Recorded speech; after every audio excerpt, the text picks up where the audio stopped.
Hello bachcho, let's read the question. So here the question say lack of oxygen in muscles often lead to cramps among cricketers.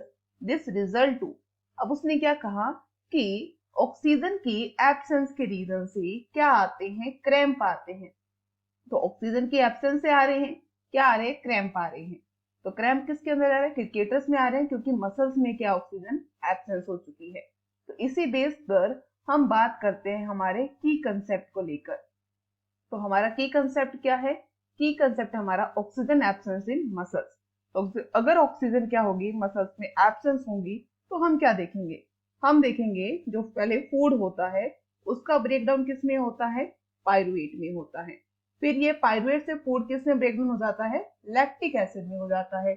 और अगर muscles के अंदर क्या होगा, lactic acid की amount क्या हो जाती है, इंक्रीज हो जाती है, जिसके रीजन से क्या आते हैं, मसल्स में लैक्टिक एसिड ज्यादा होने के रीजन से क्रैम्प देखने को मिलते हैं। ठीक है, तो अगर हम बात करते हैं क्रैम्प क्यों आ रहे हैं, क्योंकि क्या हो रहा है, ऑक्सीजन की एब्सेंस हो रही है। तो ऑक्सीजन की एब्सेंस के अंदर ही फूड किस में चेंज हुआ था, लैक्टिक एसिड में। तो फर्स्ट में कहा conversion of pyruvate to ethanol, ये तो फंगी में होता है, तो ये रोंग है। Conversion of pyruvate to glucose, तो ये बिल्कुल ही रोंग है। थर्ड है non conversion of glucose to pyruvate, ये भी रोंग है।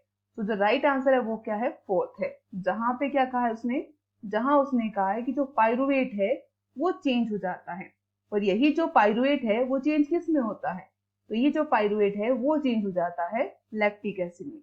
तो हमारा यहाँ जो राइट आंसर होगा वो होगा option D. I hope you understand it well. Best of luck. Thank you.